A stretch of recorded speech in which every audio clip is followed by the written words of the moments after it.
ஆண்டவராக இயேசு கிறிஸ்துவின் நாமத்தினாலே உங்களுக்கு நாங்கள் வாழ்த்து தெரிவித்துக் கொள்கிறோம். இந்த நாளிலே நாம் தொடர்ந்து ஒரு காரியத்தை பார்த்து வருகிறோம். அது என்னவென்றால் தேவனுடைய ராஜ்யம்.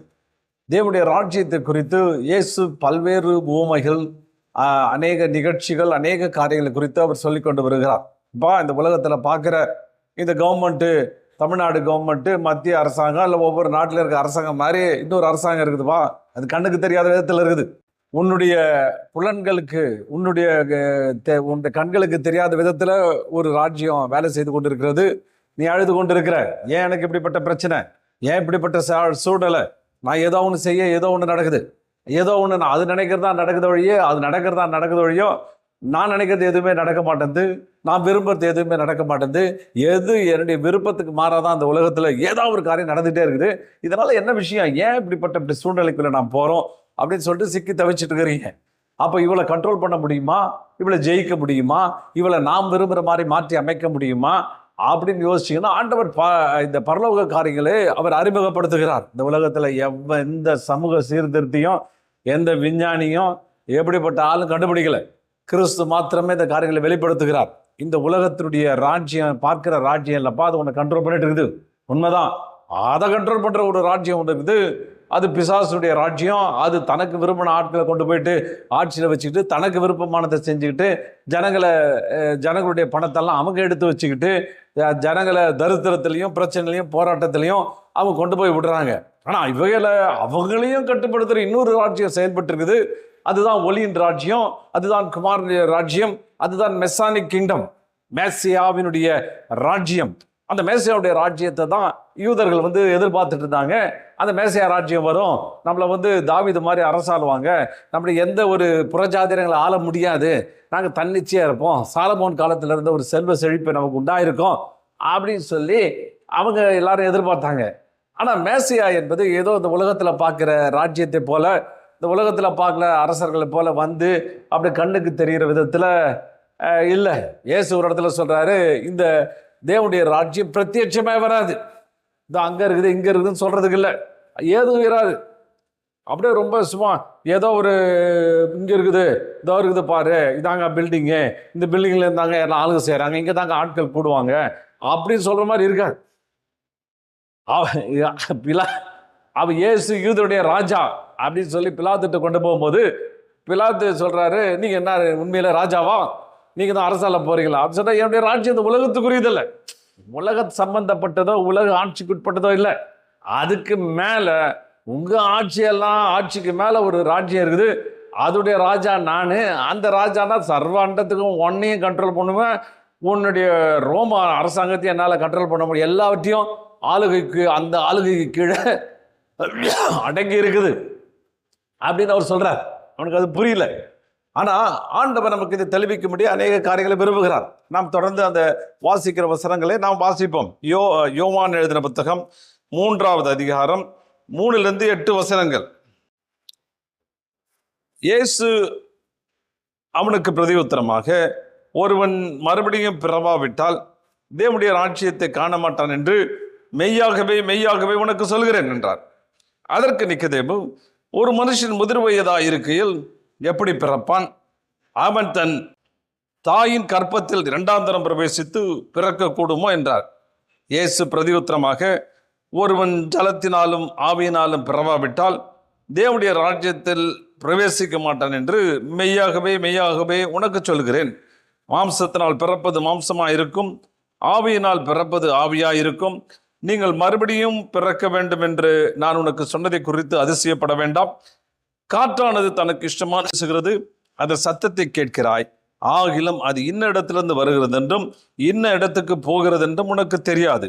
ஆயினால் பிறந்தவனவனோ அவனும் அப்படியே இருக்கிறான் என்றார். நிக்கதேமு சொல்றான், ஐயா தேவன், நீங்க இவ்வளோ பெரிய அற்புதங்களை செய்கிறீங்க, ஆச்சரியமாக செய்கிறீங்க, கடவுள் மாத்திரம்தான் செய்வார், அவர் செய்கிற அற்புதத்தெல்லாம் நீங்கள் செய்கிறீங்க, அதனால தேவன் உங்கள் கூட இருக்கிறாரு, உங்கள் கூடமா செயல்பட்டு இருக்கிறாரு, அவர் உங்களுக்கு எல்லா காரியங்களையும் உதவி செஞ்சுட்டு இருக்கிறாரு அப்படின்னு சொல்லிட்டு அவர் சொல்லுகிறார். அப்போ இயேசு சொல்கிறாரு, ஏப்பா நான் செய்கிறது நான் செஞ்சு காமிச்சிட்டு நான் தான் குமாரன் என்று சொல்கிறதுக்கு வந்திருக்கிறேன், இருந்தாலும் நான் உங்கள் எல்லாருக்கும் ஒரு வழியை ஏற்படுத்தி ஒரு ரகசியத்தை நான் சொல்ல தர போகிறேன். தேவனுடைய ராஜ்யம் ஒன்று இருக்குது, அதில் நீ பிரவேசிக்க தெரிஞ்சிச்சுன்னா, அந்த பிரவேசிச்சுன்னா அதுக்கு உள்ளே போயிட்டீங்கன்னா அந்த ராஜ்யம் சொல்கிறபடி ஆளுக உங்களுக்கு கிடைக்கும், பலவிதமான நன்மைகள் உண்டாகும், உன்னால் பெரிய பெரிய காரியங்களை செய்ய முடியும், ஆச்சரியமான அதிசயமான காரியங்களை ஒன்னாலையும் செய்ய முடியுங்க. ஒன்னாலும் செய்ய முடியும்னா நீ தேவனுடைய ராஜ்யம்னா என்ன, அந்த தேவனுடைய ராஜ்யத்தில் எப்படி பிரவேசிப்பது, எப்படி உள்ளே போகிறது, எப்படி அதுக்குள்ளே போயிட்டு எல்லாத்தையும் எப்படி எடுத்துக்கொள்வது என்ற காரியங்களை நான் சொல்லித் தருகிறேன். அந்த காரியங்களை நீங்கள் தெரிஞ்சுக்கிட்டீங்கன்னா ஒன்னாலையும் செய்ய முடியும்ப்பா. என்ன கேட்டால் என் ஆசியத்தோட ஜாஸ்தி செய்ய முடியும்ப்பா அப்படின்றார். அவனுக்கு ஒரு குழப்பமாச்சு, ஏடா மறுபடியும் எப்படா இது, எப்படி எப்படி இது ஒரே குழப்பமாக இருக்குதே, ஐயோ அப்போ நம்ம எப்படி என்ன பண்ண முடியும், இது எப்படி திருப்பி மறுபடியும் இப்போ எப்படி பிறக்க முடியும், நான் எப்படி 2வது தடவை தாயின் வயிற்றில் போயிட்டு எப்படி உருவாக முடியும் அப்படின்னு அவன் ஆண்டவர்கிட்ட கேட்குறான். அவர் சொல்கிறார், எப்பா பெரிய போதகனாக இருக்க, உனக்கு எது புரிய மாட்டேங்குது, மற்றவங்களுக்கு எப்படி புரியும், நீ தாயின் இன்னைக்கு உரத்தை பிறத்தல், ஒரு குழந்தை எப்படி பிறகுதுன்னு சொல்லிட்டா உலக மனுஷன் கேட்டால் அவன் சொல்லுவான் எப்படி பிறகுது. 10 மாதம் கழித்து ஒரு குழந்தை தாயின் வயிற்றுலேருந்து புறப்பட்டு வெளியே வருது, பிறந்த உடனே ஒவ்வொன்று அழுது அந்த காரியங்களை செய்து கொண்டு இருக்கிறது அப்படின்னு சொல்கிறார். பாருங்க, மாம்சத்தில் பிறப்பது மாம்சமாக இருக்கும். என்ன சொல்ல வர்றாரு, நீ மாம்சத்தில் பிறந்தா மாம்சம். பாருங்க, குழந்தை பிறகுது, பிறந்த உடனே ஒரே அழுக சத்தம், எல்லா சத்தம் ஒரே சத்தம், வீல் அழுது. அன்னைக்கு அழ ஆரம்பிச்சது தான், கடைசி வரையும் அழுதுகிட்டே இருக்குது. எல்லாத்துக்கும் அழுக, ஸ்கூலுக்கு போனா அழுக, படிக்கணும்னா அழுக, தோத்துட்டா அழுக, வியாதி வந்த அழுக, அடிச்சா அழுகன்னு வாழ்க்கை ஃபுல்லாக அழுக. சில பேர் சொல்கிறாங்க, என் வாழ்க்கை ஃபுல்லாக அழுகுதாயா, கண்ணீர் தாயா, வேற ஒன்றுமே இல்லை, ஃபுல்லாக அழுதுகிட்டே இருக்கிறியான். அழன்னு சில பேர் சொல்லுவாங்க, நான் அழனுன்னே பிறந்திருக்கியான் அப்படின்னு சொல்கிற ஆட்களும் உண்டு. கடைசியில் அழுது கடைசியில் செத்து போயிடுறான் மனுஷன். செத்து போன எல்லாரும் அழுது கொண்டு போய் கல்லறையில் வைக்கிறாங்க.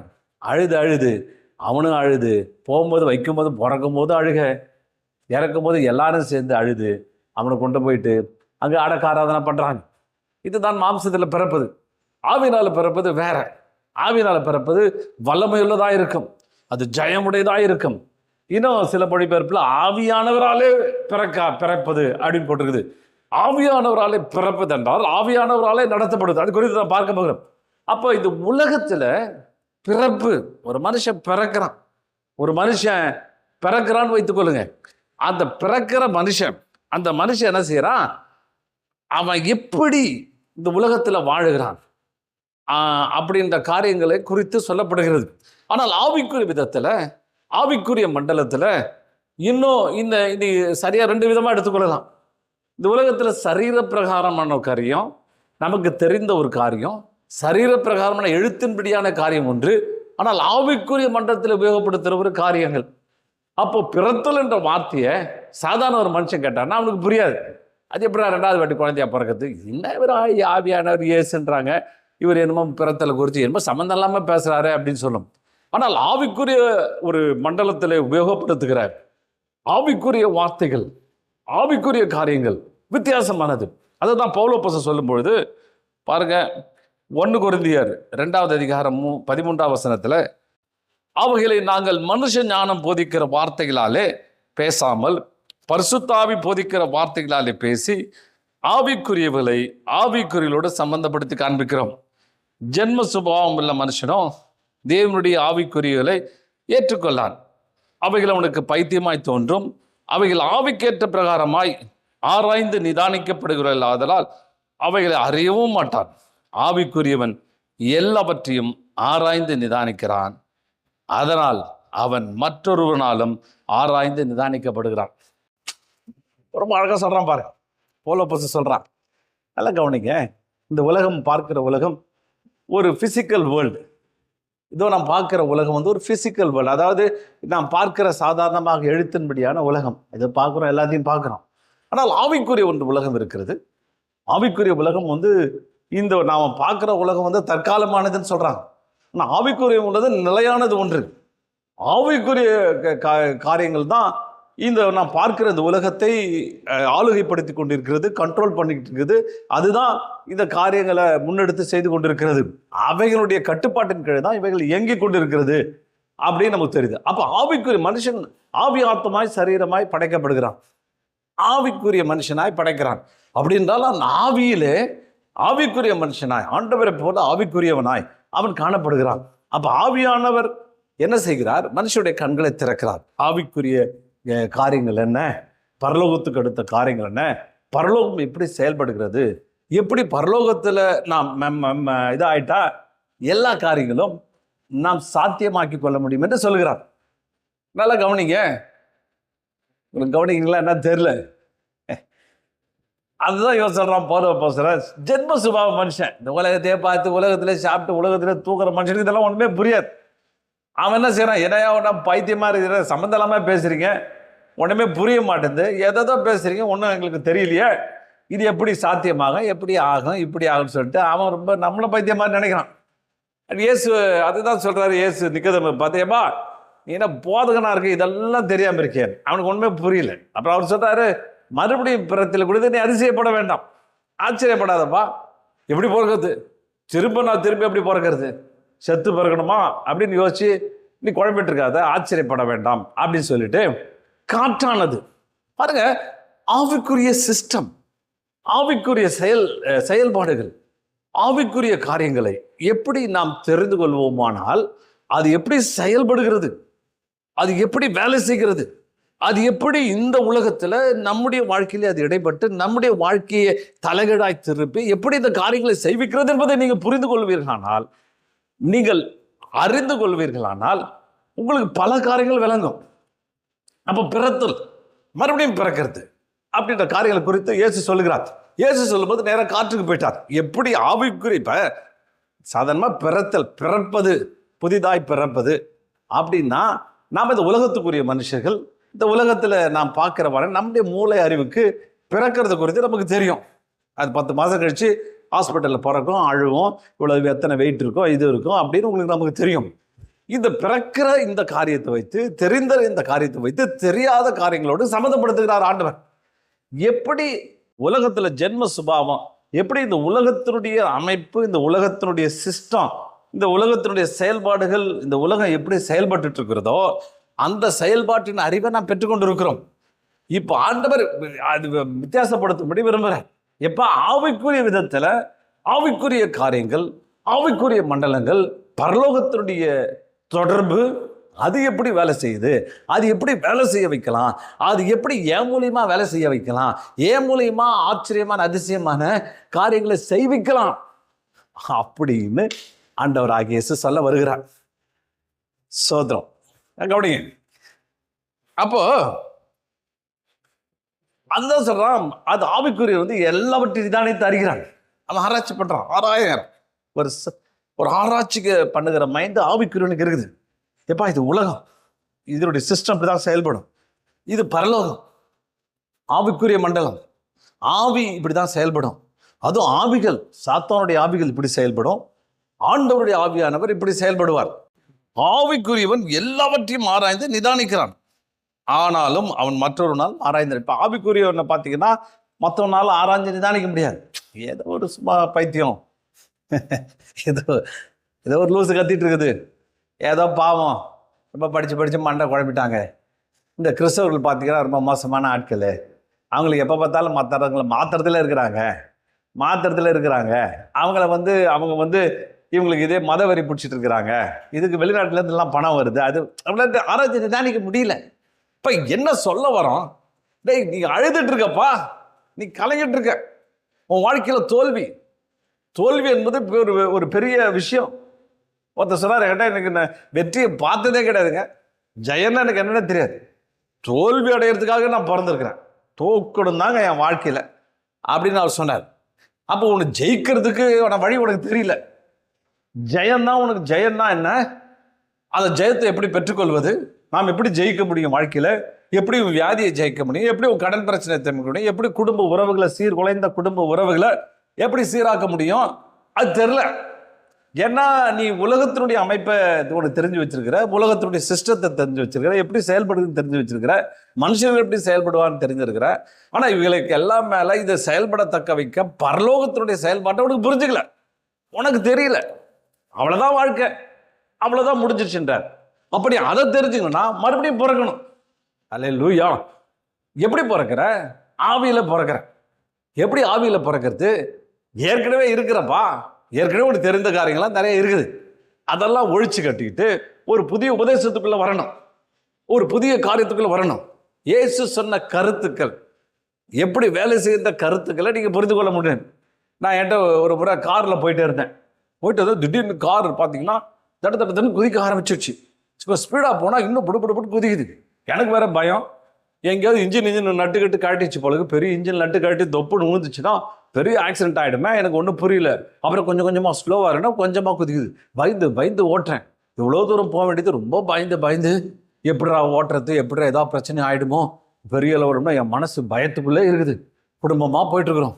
அப்புறம் எனக்கு தெரிஞ்ச ஒரு மெக்கானிக்கை நான் லைனில் கூப்பிட்டேன். ஐயா, என்னுடைய வண்டி இது மாதிரி குதிக்குது, எனக்கு என்னென்ன புரியல, என்ன செய்யுதுன்னு தெரில, பயமாக இருக்குது, எங்கே இன்ஜின் கழட்டி ஊன்றுமான்னு பயமாக இருக்குது. நாங்கள் வந்து ரொம்ப ஸ்லோவாக போகிறோம், 10 கிலோமீட்டர் வேகத்தில் போகிறோம், ஏன்னா எனக்கு பயம் அப்படின்னு சொன்னேன். அவர் சொன்னார், நீங்கள் வண்டி ஒரு இடத்துல இந்த இடத்துக்கு கொண்டு வந்துருங்க, நான் வந்து செக் பண்ணுறேன்னார். சரி, வந்தார். வந்து பார்த்தீங்கன்னா அப்படி தடவி கிடையாது, மேலே இன்ஜின் ஆன் பண்ணார், இறங்கினார். திடீர்னு உள்ளே போயிட்டு கீழே போயிட்டு டயர்லாம் தடவி பார்த்தார். டயரில் பார்த்தீங்கன்னா எங்கேயோ கல் அடிபட்டு இவ்வளோ பெருசு வீங்கிட்டு இருக்குது. ஒரு டயரு இவ்வளோ பெருசு, கொஞ்சமாக ஒரு பம்பு மாதிரி இருக்குது.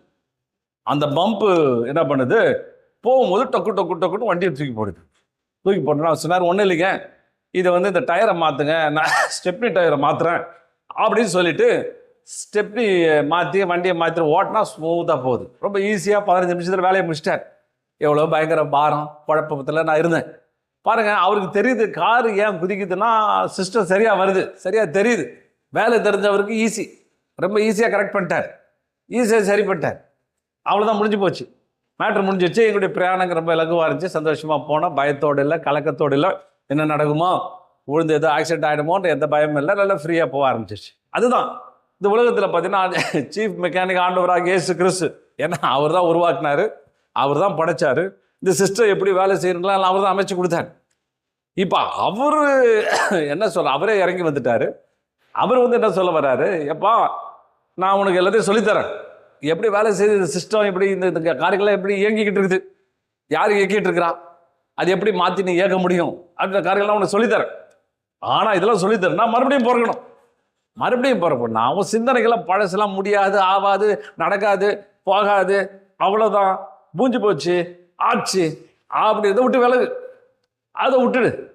இப்போ நான் சொல்ல போகிற புதிய காரியங்களை கற்றுக்கொள், பரலோகத்தின் காரியத்தை கற்றுக்கொள், பரலோகத்தினுடைய விஷயங்களை கற்றுக்கொள், நான் உனக்கு சொல்லி தருவேன் அப்படின்னு அவர் சொல்கிறார்.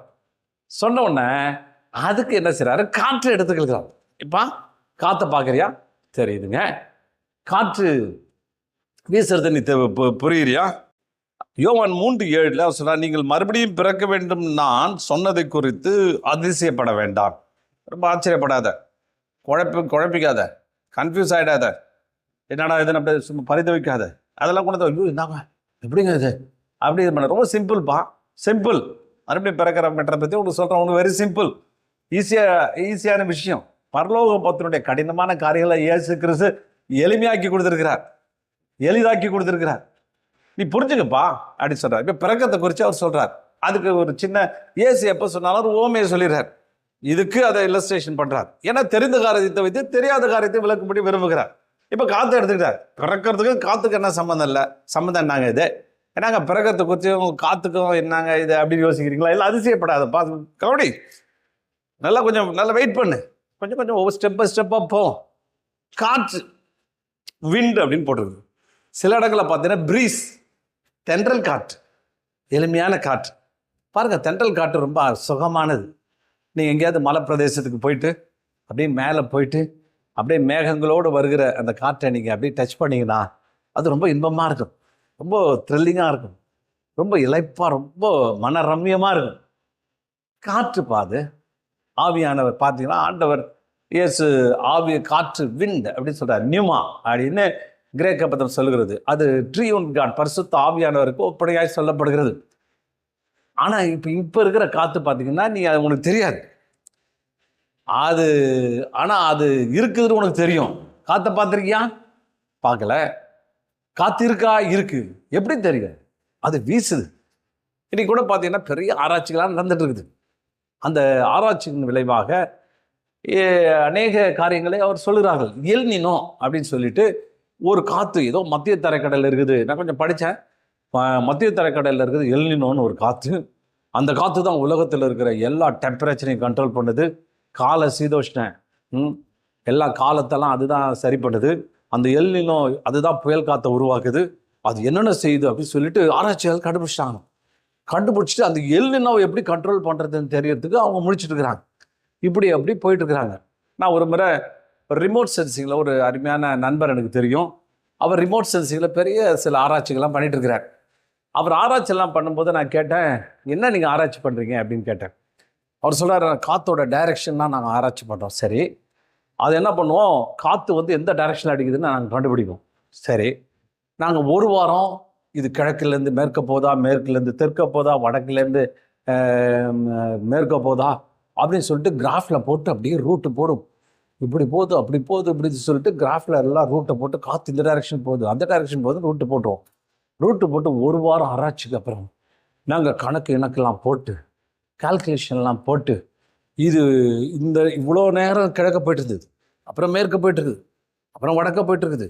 அப்போ இது ரூட்டு, இது தெற்கு தான் போகணும் அல்லது வடக்கு தான் போகணும்னு சொல்லிட்டு 2 டைரெக்ஷன் குறிப்போம். குறித்து அந்த காற்று வர்ற வாரம் அப்படி தான் அடிக்கும் அப்படின்னு நாங்கள் கிராஃபில் போட்டால் அது எல்லாத்தையும் விட்டுட்டு மேற்க போயிட்டுருக்கோம், எல்லாம் விட்டுட்டு மேற்க போயிட்டுருக்கோம்.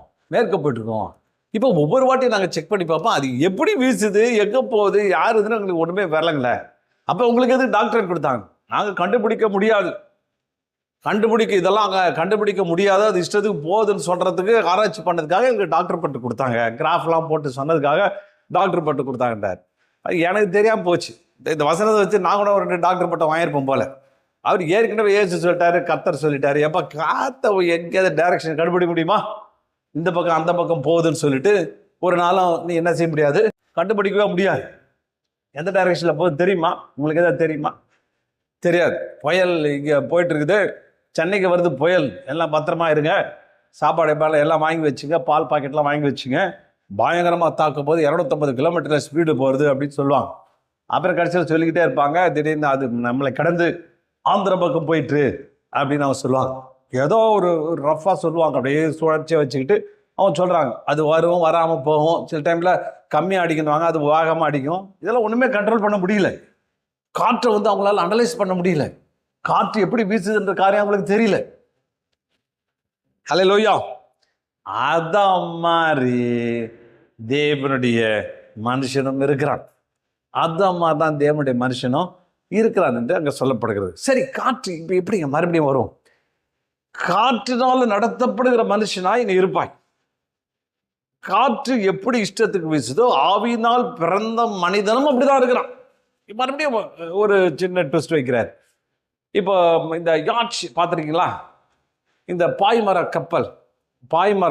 கப்பல்லாம் பார்த்தீங்கன்னா, இந்த பாய்மரம் பார்த்தீங்கன்னா அதில் துடுப்பு கிடுப்புலாம் எதுவும் இருக்காது. பெரிய இன்ஜின் போட்டு அது போட்டு இது போட்டெல்லாம் அந்த பாய்மரத்தை நடத்த முடியாது.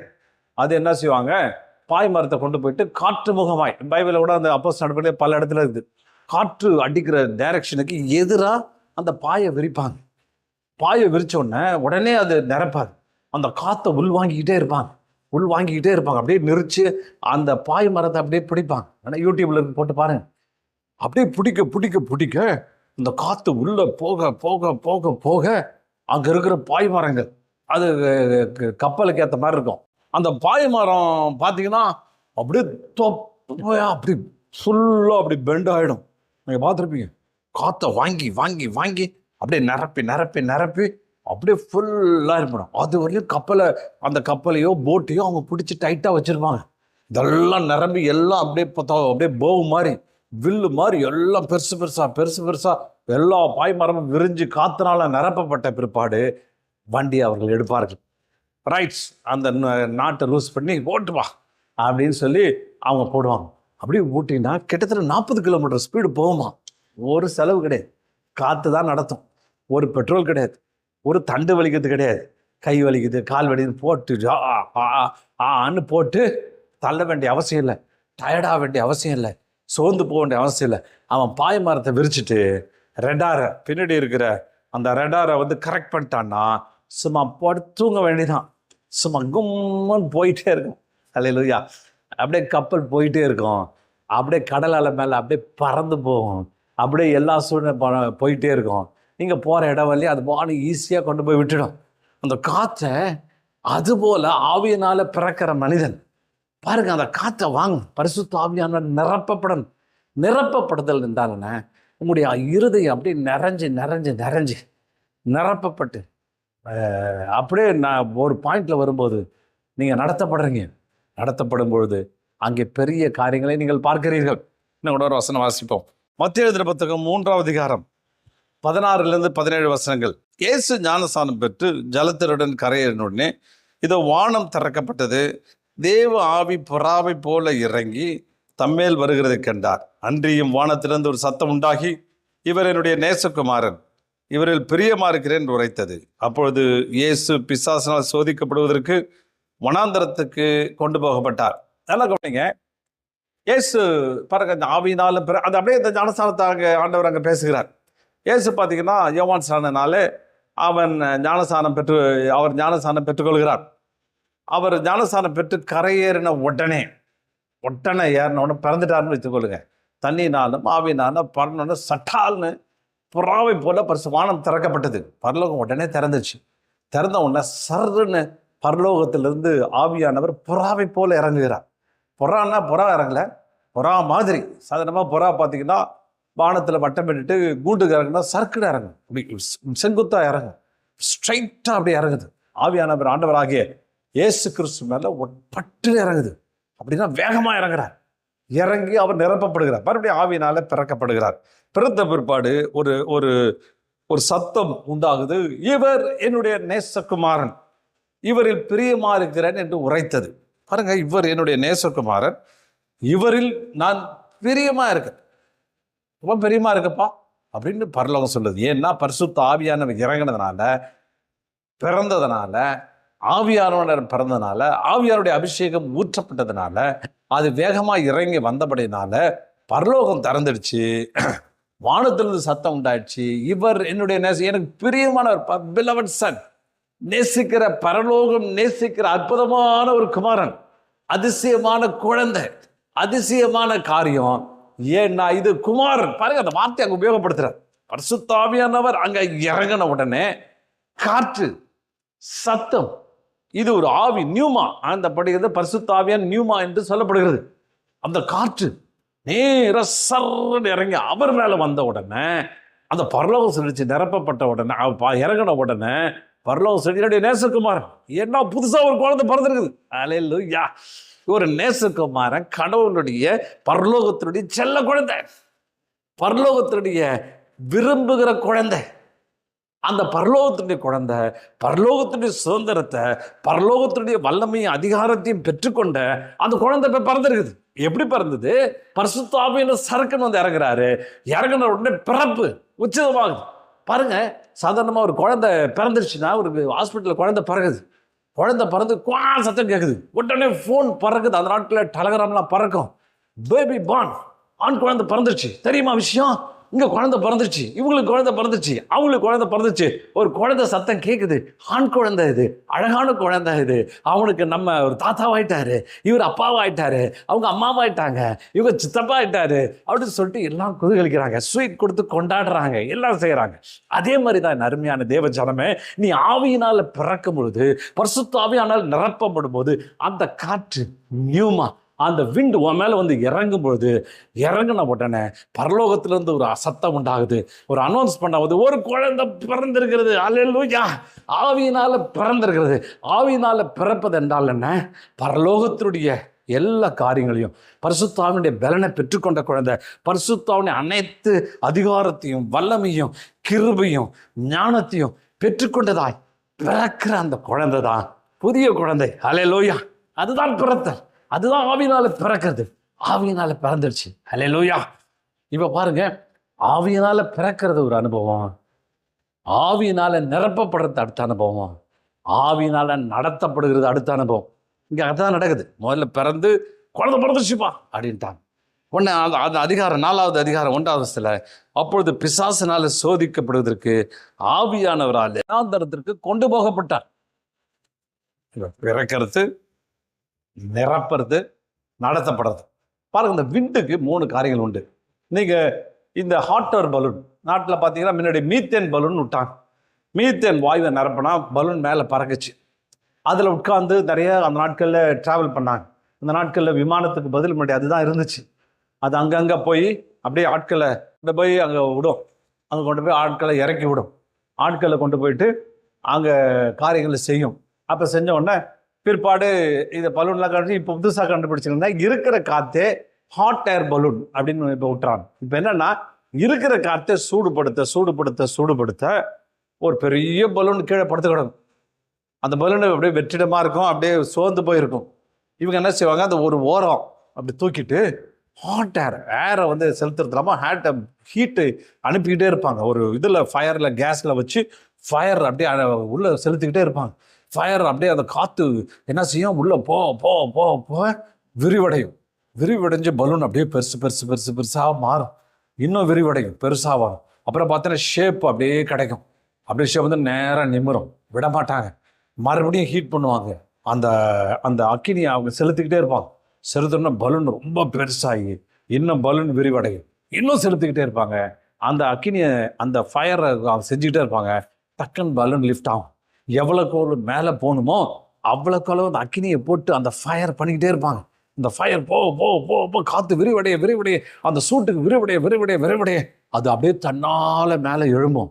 இன்னும் அதிகம் தூரம் போகணுன்னா இன்னும் அதிகமாக அதை விரிவடைய வச்சு மேலே கொண்டு போவாங்க.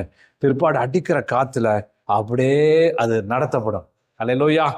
ஏதோ பிறந்துட்டாக எல்லாம் கிடைச்சிடும் கிடையாது. நீங்கள் நிரப்பப்பட வேண்டும், ஆவியானவராலே நிரப்பப்பட வேண்டும். அங்கே பாருங்க, இது அப்போஸ்தலர் தான் பண்ணாங்க. ஆவியானவராலே நிறைந்து ஜெபம் பண்ணும் பொழுது கூடி இந்த இடம் அசைந்தது. ஆவியானவர் இருக்கிறாரு, ஆனால் ஆவியானவர் நிரப்பப்படுறியா? இல்லை.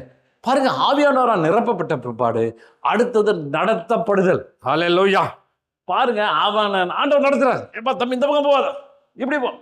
இப்போ ஆவியானவரால் நிரப்பப்பட்ட உடனே ஆவி இயேசு கிறிஸ்துக்கு தான் நடக்குது. நம்ம சாம்பிள் அவர் பரலோகத்துடைய காரியங்களே அவர் ரெப்ரசன்டேட்டிவாய் அவர் இங்கே வந்து இறங்கி சொல்லித்தர இப்படி வந்திருக்கிறார். அவருடைய வாழ்க்கையை நிரூபித்து காமிச்சிட்டு உங்களுக்கு அந்த போதனைகளை கொண்டு வருகிறார். அந்த ஆவியானவர் இறங்கிட்ட பிற்பாடு அவர் பாருங்க நிரப்பப்படுகிறார். பரிசுத்தால் நிரப்பப்பட்டார், கொண்டு போகப்பட்டார். அந்த வார்த்தை நல்லா யோசிங்க. இவர் போனார்னு இல்லை, ஏதோ சொல்லி போனார், அப்படியே தள்ளிட்டு போறாருப்பா ஆவியானவர், அப்படியே தூக்கிட்டு போற மாதிரி இருக்குது. அப்ப led by the holy spirit, leading. அப்ப எப்படின்னா உன்னை அப்படியே நடத்தி கொண்டு போவது, உன்னை அழைத்து கொண்டு போவது. எங்க கொண்டு போறாரு? பெருசா ஒரு பெரிய விஷயம், பெரிய ஒரு செழிப்பான இடத்துக்கு இல்லை, வனாந்தரத்துக்கு கொண்டு போகப்படுகிறார். வனாந்தரத்துக்கு கொண்டு போகப்பட்டு சாத்தானால சோதிக்கப்படி கொண்டு போகிறார். அங்க சாத்தான வரான், அவன் சிரிச்சுக்கிட்டு வந்தான். எல்லாரையும் ஒரு கை பார்த்தோம். முதல் ஸ்டார்டிங்ல ஆண்டவர் ஆதாம உருவாக்கினார். அந்த உருவாக்கின சாத்தான உழ வச்சுட்ட, அந்த விளக்கப்பட்ட கனியை சாப்பிட வச்ச, சாப்பிட்டு அவ்வளோதான். ஏவால விழ வச்சேன். மனு குலத்தை என்னை மீறி ஒருத்தரும் ஜெயிக்கல, என்னை மீறி அத்தனை பேரும் ஃப்ளாட் ஆக்கிட்டேன். அவ்வளவு பேரும் எனக்கு முன்பா தோல்வி, அவர்கள் தோல்வி அடைகிறார்கள் அப்படின்னு சொல்லிட்டு தன்னுடைய ட்ரிக்கு அப்படி எல்லா டாக்டிக்ஸை கொண்டு வந்து இயேசுகிட்ட வருகிறான். ஆவியான நிரப்பப்பட்டிருக்கிறார், ஆவியினுடைய வல்லமையில நிரப்பப்பட்டிருக்கிறார். சாத்தான அடிச்சு விரட்ட 3 சோதனை, அதெல்லாம் வேற சப்ஜெக்ட். அப்போ சோதித்த பிற்பா அடிச்சு நொறுக்கி எல்லாத்தையும் தூக்கி கிடாசுறார். சாத்தானுக்கு வேற வழியே இல்லை. வசனம் சொல்லுது, சில காலம் அவர் விட்டு ஓய்ந்து போயிட்டான். எப்பா இவர்கிட்ட என்னடா அது, எல்லா ட்ரிக்கும் எல்லா தந்திரமும் இவர்கிட்ட பலிக்கலையே, இவர்கிட்ட நிக்கலையே. ஒரு இடத்துல சார் அப்பால இப்போ சாத்தான ஓடிப்போ அப்படின்றார். ஓடியே போயிட்டான், உழம்பி போயிட்டான். அவனை அனைத்து புத்திசாலித்தனம், அவனுடைய ஐடியா, அவனுடைய ட்ரிக்கு, அவனுடைய தந்திரம் எல்லாத்தையும் கீழே தள்ளிட்டார், போட்டு மெதிச்சு எடுத்துட்டாரு. சாத்தானை எட்டி உதைச்சிட்டார். ஏன்னா அருமையான தேவ ஜனமே, தேவ ஆவியானவர் உனக்குள்ளே பிறந்திருக்கிறார், உண்மைதான். நிரப்பப்பட்டிருக்கிறாரா? அடுத்து இதுதான் அவர் இயேசு சொல்றார். பிறத்தல் என்ன, ஆவியானவர் நடத்தப்படுகிற மனுஷன் எப்படி இருப்பான்? எப்பா காற்று கண்ட்ரோல் பண்ண முடியுமா? அது இஷ்டத்துக்கு தான் போகும், அது இஷ்டத்துக்கு தான் வரும். ஆவியினால பிறந்த மனிதனும் அப்படிதான் இருக்கிறான். எப்படி இந்த காற்று நியூமா பரிசுத்த ஆவியானவர் உனக்குள்ள வரும்பொழுது நீ முதல்ல பிறந்தவொடனே பரலோகம் கை கொட்டி சிரிக்குது, சந்தோஷப்படுது, ஸ்வீட் கொடுத்து கொண்டாடுது. பிறந்துட்டாரு, ஒரு குழந்தை பிறந்துருச்சு, பரலோகத்தினுடைய குழந்தை இது அப்படின்னு குதூகலிக்குது. அப்புறம் நடத்தப்படுதல். அப்புறம் பார்த்தீங்கன்னா ஆவியான சொல்ல சொல்ல சொல்ல அவனுக்கு சொல்லித் தருகிறார், நடத்தப்படுகிறார். நடத்தப்படுறன சாத்தானுடைய எல்லா திட்டங்களும் முறிக்கப்படுகிறது. ஒரு புதிய நடத்த ஆவியினால பிறந்த மனிதன். ஆவியினால நீ பிறந்தினா நீ நிரப்பப்படுவ, அப்புறம் நீ நடத்தப்படுவ. நீ நடத்தப்படுதல எவனாலையும் தடுக்க முடியாது. ஆவியானவர் நடத்தி கொண்டே போவாரு. பாருங்க, இயேசு யாரால தடுக்க முடிஞ்சது? யாராலையும் ஒன்றும் பண்ணவே முடியல, யாராலையும் டச் பண்ண முடியல. இயேசு பயங்கரமான அற்புதங்களை செய்தார். அந்த தேசமே அவருக்கு பின்னாடி போயிடுச்சு. அதனால தான் சதிசேயரன் பரிசேயர் சொன்னாங்க, ஐயோ தேசமே அவருக்கு பின்னாடி போயிடுச்சு, நீயும் போறையாப்பா அப்படின்னு கேட்குறாங்க. தேசத்தை கணக்கினாரு. ஏன்னா ஆவியினால பிறந்தது மாத்திரமல்ல, ஆவியினால நிரப்பப்பட்டது மாத்திரமல்ல, ஆவியினாலே அவர் நடத்தப்பட்டார். இதைதான் சீஷர்களும் அவங்க செஞ்சாங்க. நடத்தப்படும் பொழுது மகா பெரிய அற்புதங்களை செய்தார். அப்ப பிறத்தலைன்னா ஆவிக்குரிய விஷயத்துல ஒரு மனுஷன் எப்படி பிறக்க முடியும் அப்படின்னா, இந்த காற்று மாதிரி தான்யா. இந்த காற்று தான், காற்று எப்படி பிறக்குது நடக்குதோ அந்த மாதிரி மறுபடியும் பிறத்தல், மறுபடியும் புதிதாக நடத்தப்படுதல், புதிதாய் கொண்டு செல்லுதல். பாருங்க, நிறைய பேர் பார்த்தீங்கன்னா அடித்தடியில் சீசையில் கொண்டு போய் போகிறாங்க, பல்ல கிடச்சிக்கிட்டு கோபத்தினால நிறைஞ்சு ஸ்தேவானை கொலை செய்கிறேன். எதில் நிறையிற அதால நடத்தப்படு.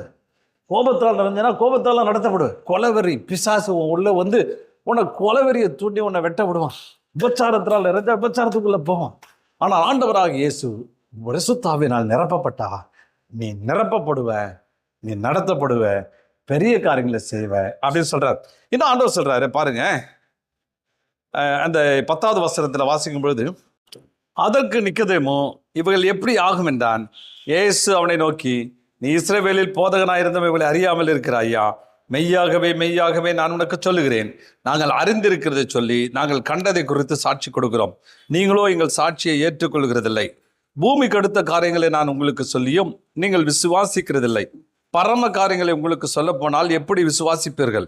பரலோகத்தில் இறங்கினவரும் பரலோகத்தில் இருக்கிறவருமான மனுஷகுமாரனை அல்லாமல் பரலோகத்துக்கு ஏறினவன் ஒருவனும் இல்லை. நிக்கதேமு சொல்றார், ஏப்பா நான் சொல்றத நீ ஒரு பெரிய போதகனா இருக்கிற, போதகனா இருந்து உனக்கு மேட்டரே தெரியல, உனக்கு ஒரு விஷயமும் புரியல, உனக்கு எதுவுமே தெரிய மாட்டேது, இவ்வளவு அவரியாமல் இருக்கிறீங்க. மெய்யாகவே நான் சொல்றேன், நாங்கள் அறிந்திருக்குதுன்னா எனக்கு பர்சனலாக தெரியும், எனக்கு பரலோகம் எப்படி வேலை செய்தது தெரியும். பரலோகத்திலிருந்து இறங்கினால் நான் ஹல்லேலூயா. பரலோகத்தில் இருந்தவரும் என்ன சொல்றாரு பாருங்க, பூமிக்கு அடுத்த காரியங்களை நான் சொல்லியும் நீங்கள் விசுவாசிக்கவில்லையே, பரம காரியங்களை உங்களுக்கு சொல்வேனால் எப்படி விசுவாசிப்பீர்கள்? பரலோகத்தில் இறங்கினவரும் பரலோகத்தில் இருக்கிறவருமான மனுஷனுக்குமாரனே இல்லாமல் பரலோகத்துக்கு ஏறினவன் ஒருவனும் இல்லை. என்ன சொல்ல வராரு? பரலோகத்திலிருந்து இறங்கினவர், பரலோகத்தில் இருக்கிறவர், எனக்கு அறிஞ்சது, நான் பரலோகத்தினுடைய காரியங்கள்லாம் சகலமாக எனக்கு தெரியும். அங்கேருந்து இருந்துட்டு வரப்பா, அங்கேருந்து தான்ப்பா இறங்கினேன், திருப்பி அங்கே தான்ப்பா நான் இருக்கிறேன், திருப்பி போகிறதும் அங்கே தான்ப்பா. எவ்வளோ ஒரு அத்தாரிட்டியாக சொல்கிறார் பாரு. இதை காட்டிலும் உலகம் யாராவது சொல்ல முடியுமா? ஒரு பரலோகத்தில் இறங்கி வந்து எல்லா காரியங்களையும் எவ்வளோ அழகாய் வெளிப்படுத்துகிறார். உன்னால் முடியும். மறுபடியும் பிறந்துட்டு நிரப்பப்படுப்பா, நடத்தப்படுப்பா. உன்னால் பெரிய காரியங்களை செய்ய முடியும். நான் அத்தாரிட்டியாக சொல்கிறேன். நான் சொன்னதை உனக்கு புரிஞ்சிக்கலையே, போதகனாக இருந்தால் உனக்கு புரியலையே. மற்ற காரியங்களை சொன்னால் எப்படி? நான் பூமிக்குரிய காரியத்தை வச்சே நான் கொஞ்சமாக கம்பேர் பண்ணி பூமியில் நடக்கிற விஷயத்தை நான் சொல்கிறேன், அதுவே உனக்கு புரியல. பரலோக காரியங்களை சொன்னாங்க அது இருக்குது எப்படி நம்புவேன்? அடப்பாப்பா உனக்கு தெரியலன்னு சொல்லிடுவேன். அதுவும் இல்லாமல் நான் யாரு, அங்கிருந்து இறங்கி வந்து அது எப்படி செயல்படுகிறது, எப்படி நீங்க இருக்கணும், எப்படி நீங்க பிறப்பீங்க, எப்படி நிரப்பப்படுவீங்க, எப்படி நடத்தப்படுவீங்க, எப்படி இப்படிப்பட்ட ஆச்சரியமான காரியங்களை செய்ய முடியும் என்பதை நான் உனக்கு விலைக்கு சொல்றேன். ஆனா நீங்க ஏற்றுக்கொள்ளாம இருக்கிறீங்க அப்படின்னு சொல்றார். என்ன அருமையான தேவ பிள்ளைகளே, இயேசு உங்க வாழ்க்கையில் இடைவிட விரும்புகிறார். மறுபடியும் நீங்கள் பிறக்க வேண்டும் என்று விரும்புகிறார். எதெல்லாம் முடியாதுன்னு நினைக்கிறீங்களா? பரலோகம் முடியும் என்பது விசுவாசி. எதெல்லாம் நடக்காதுன்னு நினைக்கிறீங்களா? பரலோகம் நடத்தி காட்டும் என்பதில் விசுவாசமாக இருங்கள். மறுபடியும் நிரப்புங்கள், நிரப்பப்படுங்கள். கவலை தான் உங்கள் இருதயத்தை நிரப்பிக்கிட்டு இருக்குது. கோபத்தினால நிரப்பப்பட்டிருக்கிறீங்க, பலவிதமான இச்சையினால நிரப்பப்பட்டு கொண்டிருக்கிறீங்க. இல்லை, பரலோக தேவனுடைய பரிசுத்த ஆவியானவராலே நீங்கள் நிரப்பப்பட்டா உங்களால் பெரிய காரியங்களை செய்ய முடியும். பரலோகம் உங்களுக்கு ஒத்தாசையாக இருக்கும். நீங்கள் ஒரு அடி எடுத்து வச்சா பரலோகம் 100 அடி எடுத்து வைக்கும். இந்த ஒரு காரியத்தை நீங்கள் செஞ்சால் பரலோகத்தினுடைய முழு சப்போர்ட் உங்களுக்கு வரும். பாதாளத்தின் வாசல்கள் மேற்கொள்ளுவதில்லை. நீங்கள் எதை செய்கிறத பரலோகம் சப்போர்ட் பண்ணோம் அப்படின்னு ஆண்டவர் அங்கே சொல்லுகிறார். சாரால பார்க்குறோம். சாரால் என்ன சொல்கிறான்? எப்படி நடக்கும்? உலக நீதி அதுதாங்க. 90 வயசுல குழந்தை பிறக்குமா? பிறக்காது. யாரை கேட்டாலும் சொல்லுவாங்க, எல்லாம் முடிஞ்சு போச்சு, எல்லாம் வழிபாடு நின்று போயிட்டு எல்லாம் நின்று போச்சு, பிறக்கிறதுக்கான வாய்ப்பே இல்லை, வழியே இல்லை. எப்படி ஆண்டவர் நீங்கள் சொல்கிறீங்க? எப்படி பிறக்க முடியும்? எப்படி ஆக முடியும்? இயேசு சொல்கிறாரு, கர்த்தர் சொல்கிறாரு, கர்த்தரால் கூடாத காரியம் ஒன்று உண்டோ அப்படின்றார். Is anything is hard for the lord. Anything is hard for the lord. அதாவது கடினமான காரியம் ஒன்று உண்டோ? கடினமான விஷயம் ஒன்று இருக்காப்பா எனக்கு? உருவாக்கின தேவன், கிரியேட்டர் நான் சொல்கிறேன், சகலவற்றை உருவாக்கின சர்வ சிருஷ்டிகர்த்தராகிய நான் உனக்கு சொல்கிறேன், அடுத்த வருஷம் உனக்கு ஒரு குழந்தை கிடைக்கும் அப்படின்னு அவர் சொல்கிறார். இவ ஃபஸ்ட்டு சிரிக்கிறா. அவர் யோசிச்சு பார்க்குறா, யாருக்கு எப்பேற்பட்டவர் இவர்? யார்கிட்ட பேசிகிட்டு இருக்கிறோம்? இவருடைய வல்லமை என்ன? இவருடைய அதிகாரம் என்ன? யோசிக்கிறா. இரவும் பகலமா யோசிக்கிறா. அப்புறம் பார்த்தா அவர் நடத்தி காட்டுவார். எனக்கு தான் மனசில் பலன் இல்லை, என் இருதயத்தில் ஸ்ட்ரென்த் இல்லை, என் மனசில் தான் பிரச்சனை. நான் மறுபடியும் பிறக்க போகிறேன். ஹல்லேலூயா. மறுபடியும் அவள் பிறக்கிறா. சின்ன பொண்ணு மாதிரி யோசிக்கிறான். சின்ன வயசு வந்த சின்ன ஒரு இளம் வயதை போல தன்னை யோசித்துக் கொள்கிறான், பலன் அடைகிறான். பாருங்க, 90 வயசுல இருந்து அப்படியே இறங்கிட்டே வரா. 80வது 70வது 40வது 50வது நினைக்கிற 30 வயசுக்குரிய அனைத்து காரியங்களையும் அவள் பெற்றுக்கொள்கிறான். ஏனென்றால் மறுபடியும் பிறக்கிறான், மறுபடியும் தேவனுடைய வார்த்தைகளை நிரப்பப்படுகிறான், மறுபடியும் காரியங்களை, உலகத்துக்கு பெரிதான காரியங்களை அவர் செய்கிறார். அற்புதமான வாக்குத்தத்தனுடைய குழந்தையாக ஈசாக்கை அவள் பெற்றுக்கொள்கிறார். அவள் கருத்தரித்தாள் ஈசாக்க. என் அருமையான தேவ ஜனமே, நீங்க பயப்படுறீங்களா? மறுபடியும் பிறவங்க, மறுபடியும் தேவனால் நிரப்பப்படுங்க, நடத்தப்படுங்க. ஆவியானால் நிறைந்த மனுஷன் அப்படியே இருப்பான். சாரால் ஆவியானவராலே நடத்தப்பட்டான், அப்படியே இருக்கிறான். ஆபிரகாம் ஆவியானவராலே நடத்தப்பட்டான். அவன் உலகத்தினுடைய விசுவாசத்தின் தந்தை என்று அழைக்கப்பட்டான். அற்புதமான தேவன் நமக்கு ஒத்தாசையா இருக்கு. ஆச்சரியப்பட வேண்டாம், அதிசயப்பட வேண்டாம். எளிதாய் ஆண்டவர் செய்து முடிப்பார். எப்படி சாராளுக்கு அந்த வயதில் எளிதாய் ஒரு குழந்தையை கொடுத்தார், அதுபோல் எளிதாய் உன்னை நிரப்புவார், எளிதாய் உன்னை அழைத்து செல்வார். பெரிய காரியங்களை செய்யும்படி உன்னை ஆயத்தப்படுத்து. தேசத்தில் கண்ணீரோடு கவலையோடு உடைக்கப்பட்ட உள்ளத்தோடு கூட எப்போ சாவம் என்று யோசித்து அழுது கொண்டிருக்கிற ஜனங்கள் ஏராளம். நீ ஆவியானவரால் நடத்தப்பட்டால் பரலோகத்தினுடைய மகிமையை காண்பார்கள், தேவ ராஜ்யத்தினுடைய மகிமையை காண்பார்கள். அவர் பெரிய விடுதலையா வாழ்க்கையில கண்டு சந்தோஷப்படுவார். சாத்தானுடைய ராஜ்யம் நொறுக்கப்படும், அவைகள் உடைக்கப்படும், அவைகள் தகர்க்கப்படும். அரண்களை நிர்மூலமாகத்தக்கதான தேவ பலமுள்ளதாய் தேவன் உங்களை மாற்றுவார். பரலோகத்தின் ஆயுதங்களாய் உங்களை மாற்றுவார். அற்புதம் செய்கிறவர்களாய் மாற்றுவார். பெரிய காரியங்களை செய்வார், ஆசீர்வதிப்பார். ஆமென்.